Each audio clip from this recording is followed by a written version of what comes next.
Have you ever felt a knot in your stomach tighten without warning?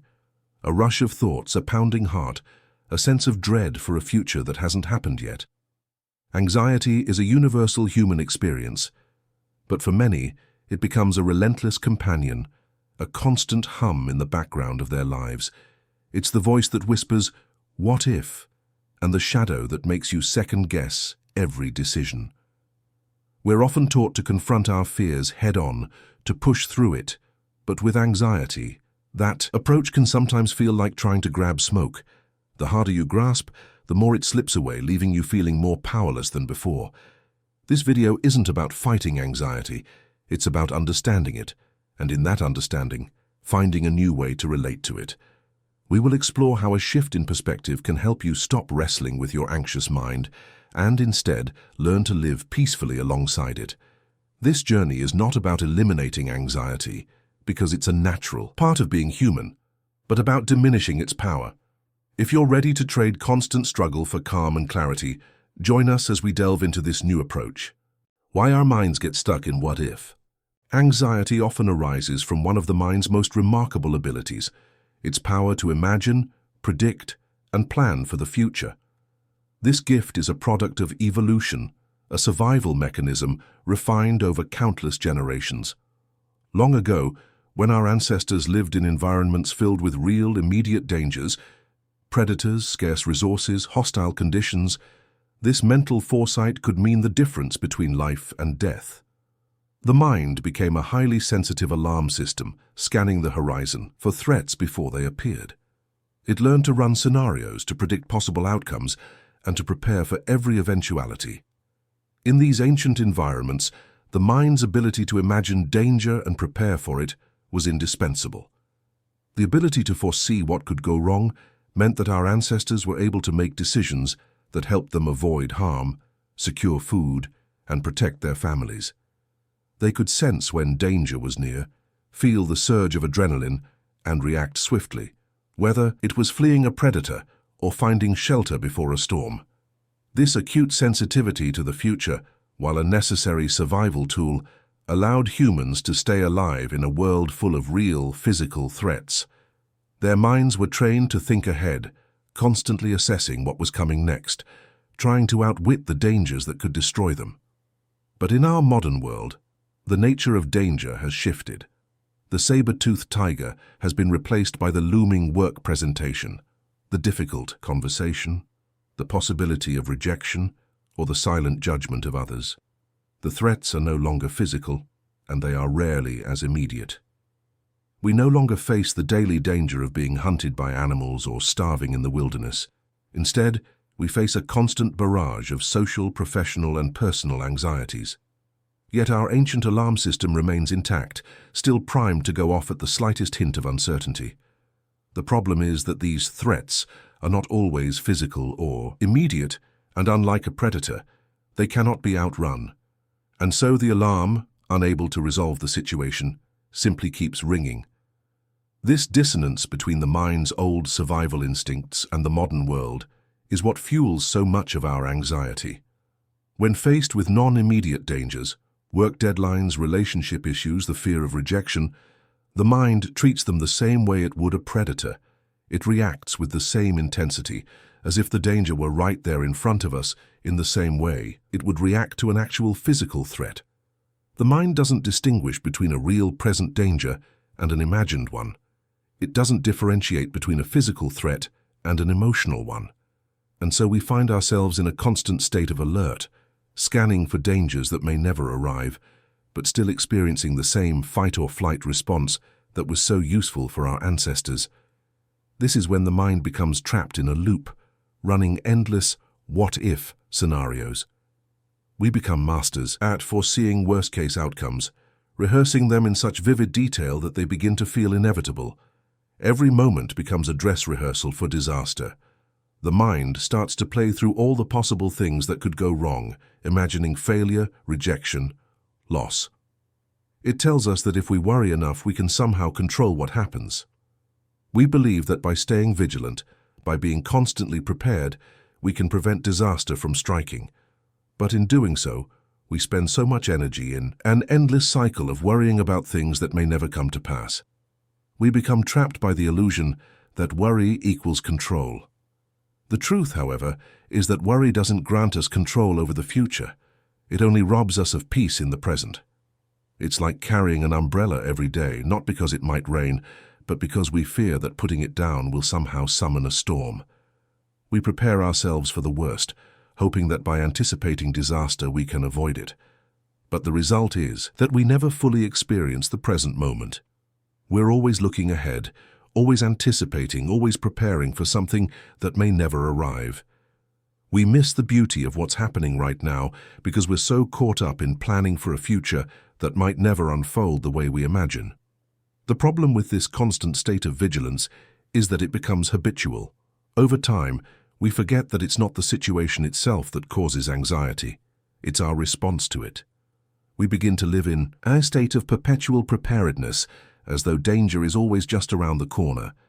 But this vigilance, when it becomes our default mode, stops serving us. Instead of protecting us, it creates tension, fear, and exhaustion. We become so fixated on avoiding disaster that we forget to live. The alarm keeps ringing, but there's no real threat. The mind is caught in a loop, constantly replaying the same fears, constantly predicting the worst. Breaking free from this cycle begins with a simple but powerful realization. Anxiety is not always a reflection of reality. It is often a habit of the mind, a reflex. Like a broken record, it replays the same tracks of fear and doubt over and over again. And here lies one of the great teachings of mindfulness. We do not need to smash the record player or force the needle to stop. We only need to recognize when the music starts and choose not to dance to it. When a worry arises, rather than wrestling with it or trying to argue it into silence, we can practice simply noticing it.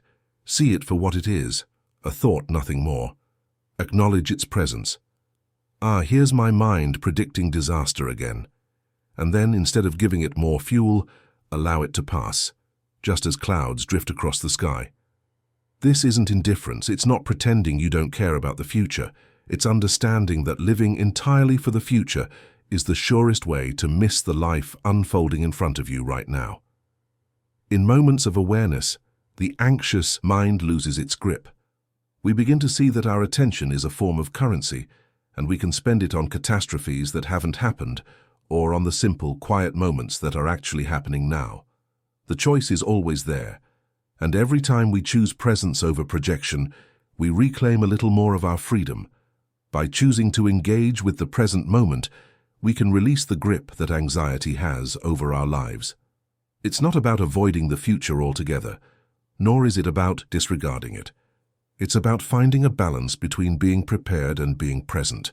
We don't need to be at war with the future, but we do need to live in harmony with the present. When we learn to accept that we cannot control every outcome, we stop using worry as a tool for control.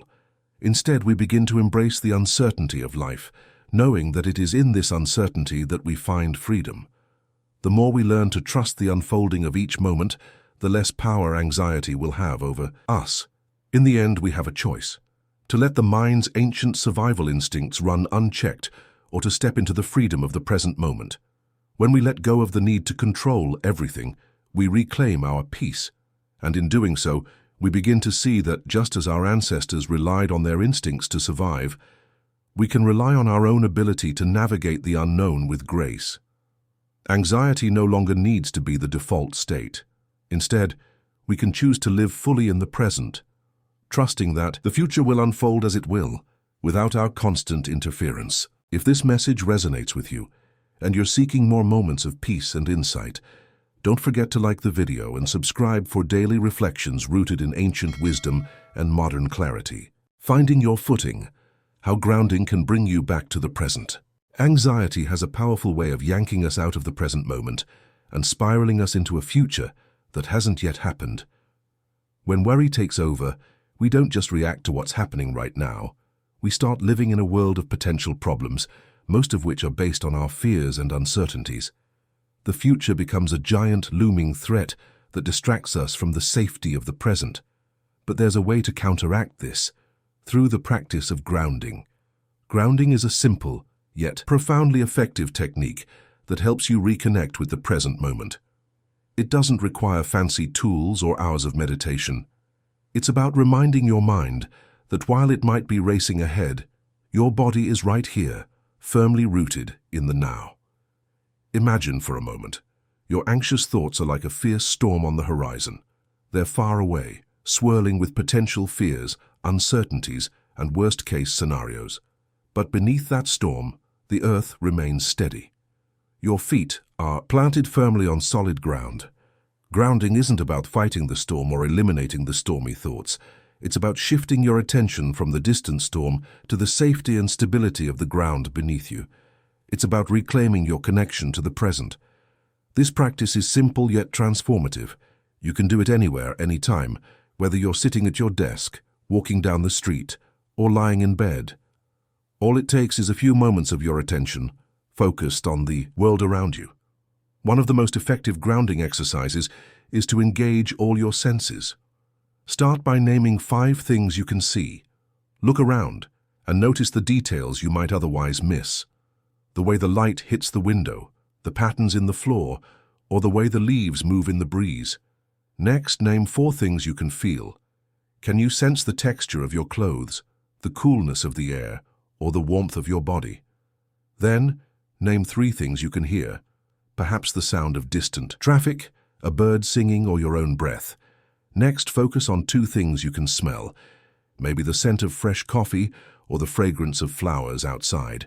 Finally, name 1 thing you can taste. It could be the lingering flavor of your last meal or the freshness of the air you breathe. This exercise pulls you back into the present moment by reconnecting you with the physical world around you. As you focus on these sensory details, you break free from the trap of anxious thinking. Your mind is no longer consumed with hypothetical scenarios. It's firmly anchored in the reality of your surroundings. You're not trying to control the storm or stop the thoughts. They're still there, but you're no longer consumed by them. Instead, you're simply acknowledging their presence, stepping inside the storm and then closing the door behind you. You remind yourself that while your mind may race, your body is here, in this moment, safe and steady. Grounding is more than just a mental exercise. It's an act of self-compassion. It's a way to say to yourself, it's okay, you're okay. It tells your nervous system, you can relax now. There's no immediate danger. We're safe. We're here. This simple act of reconnecting with the present helps lower stress levels, calm anxiety, and build emotional resilience over time. Every time you practice grounding, you strengthen your ability to navigate the future with more clarity and calmness without being swept away by the currents of worry. The beauty of grounding lies in its simplicity. In a world that often feels out of control, this practice offers a way to reclaim control over your experience in the here and now. It's a mental muscle you can strengthen, and the more you use it, the easier it becomes to choose presence over panic, clarity over chaos. And just like any muscle, the more you practice, the stronger it gets. Over time, grounding will become second nature, a tool in your mental toolkit, ready to help you face anxiety, stress, and the unpredictable twists of life. So the next time you feel overwhelmed, take a moment to ground yourself. Feel your feet on the floor. Take a breath. Reconnect with the now. Your body is here, and in this moment, you are safe. Embracing yourself with compassion. Letting go of self-criticism. Anxiety can often bring with it a heavy burden of self-criticism. It's not just the worry or the fear of the future that weighs us down, but the judgment we place on ourselves for having these feelings in the first place. We beat ourselves up for being weak, or for not being able to just stop worrying. We tell ourselves that if we were stronger, more capable, or more disciplined, we wouldn't feel anxious. We add layers of shame and guilt to an already overwhelming experience, trapping ourselves in a cycle of self-criticism that only makes things worse.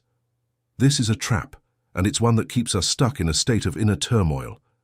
Beating yourself up for feeling anxious is like yelling at a thirsty person for needing water. When you're thirsty, you don't blame yourself for it. You recognize the need and find a way to satisfy it. The same goes for anxiety.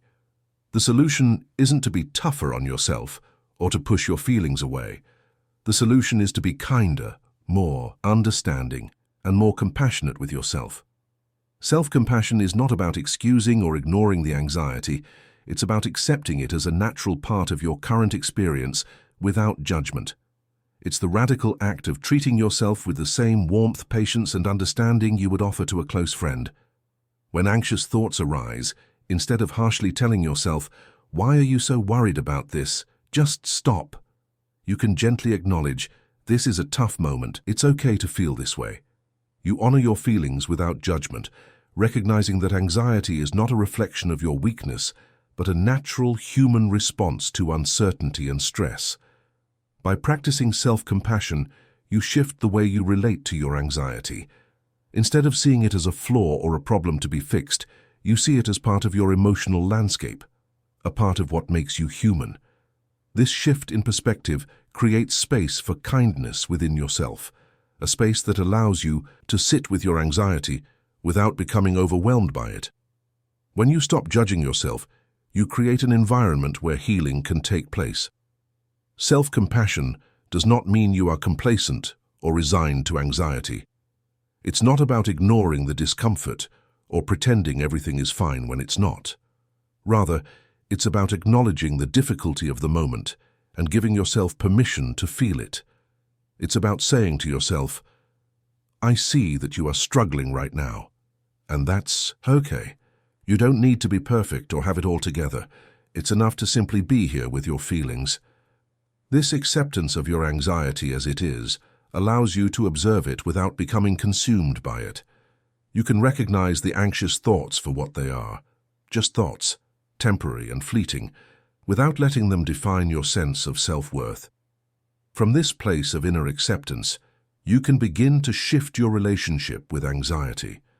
It's no longer something to fear or fight against, but something you can face with a sense of calm and understanding.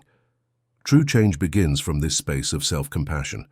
When we stop beating ourselves up for feeling anxious, we free ourselves from the cycle of self-criticism that keeps us trapped. From this place of safety and understanding, we create the possibility for growth, healing, and transformation. It's through self-compassion that we learn to weather the storm of anxiety without being swept away by it. So, the next time anxiety arises, treat yourself with the same care and kindness you would offer a dear friend. Acknowledge the difficulty of the moment and remind yourself that it's okay to feel anxious. You are not defined by your anxiety, and it doesn't make you weak or incapable. It simply makes you human, and that's something to be celebrated, not judged. Letting go of the rope, the paradox of control. A great deal of our anxiety stems from a deep-seated desire for control. We believe that if we can micromanage every aspect of our lives, from our schedules to other people's opinions, everything will be predictable, manageable, and safe. We think that if we can just hold on tightly enough, we can stop uncertainty and chaos from creeping in. But the reality is, life, by its very nature, is unpredictable and uncontrollable. And therein lies the paradox of anxiety. The more we struggle to control, the more out of control we often feel. One helpful metaphor for understanding this dynamic is to imagine you are in a tug-of-war with your anxiety. Picture it. The anxiety is pulling on one side, and you're pulling on the other, both of you desperately fighting for control. You're tugging as hard as you can, trying to hold on to win the struggle. But the truth is, the moment you drop the rope, the struggle ends. There's no winner, no loser, just peace in letting go. The paradox is this: the more we fight to control everything, the more we intensify the anxiety. We don't have to win the tug-of-war, we just need to stop playing the game altogether. This realization doesn't mean passivity, nor does it mean giving up. It's not about throwing in the towel and resigning ourselves to a life of chaos. Rather, it's about shifting our focus and choosing to direct our energy toward the things we can control, the things that matter most in the present moment, rather than fixating on the things we can't. We can't control the future, no matter how much we try to predict it, plan for it, or fear it. We can't control what other people think or how they perceive us, but we can control our actions, our choices, and our responses right now. We may not be able to stop the bad thoughts that pop into our minds, but we can choose how we respond to them, whether we engage with them or let them pass by. Letting go of the need for absolute control is an act of liberation. It's the ultimate freedom. The freedom to live in the present without constantly battling for a future that may never unfold as we expect. When we release the grip of what-if thinking, we free ourselves from the anxiety that comes with trying to control the uncontrollable. We stop playing the endless game of anticipation and prediction. We make peace with the fact that some things are simply out of our hands, and in that acceptance, we may discover a deep sense of peace that we couldn't find while we were fighting against the current. This journey toward peace isn't a quick fix. It's not a one-time solution or a magic bullet. Instead, it's about developing a new, healthier relationship with yourself and the world around you. It's about gently, slowly learning to trust the present moment. It's about grounding yourself in the now and treating yourself with kindness and compassion when anxiety arises. And perhaps most importantly, it's about letting go of the illusion of control. As you walk this path, you'll likely encounter moments of frustration and doubt. You may find yourself slipping back into old patterns of control, but that's part of the journey. The key is to notice these moments without judgment and to gently bring yourself back to the present, back to the knowledge that while you cannot control the future, you can always control how you approach it. And so, as you practice letting go, remember that peace is not found in the fight. It is found in the surrender. Every time you choose to release your grip, to stop pulling on that rope, you're one step closer to freedom. You're one step closer to the peace that's been waiting for you all along. Thank you for joining us on this exploration. If these ideas resonate with you, if you're ready to explore how to live a more peaceful and present life, in a world full of uncertainty, consider subscribing to our channel. Let's continue this journey together, discovering more ways to find calm, clarity, and peace in an anxious world.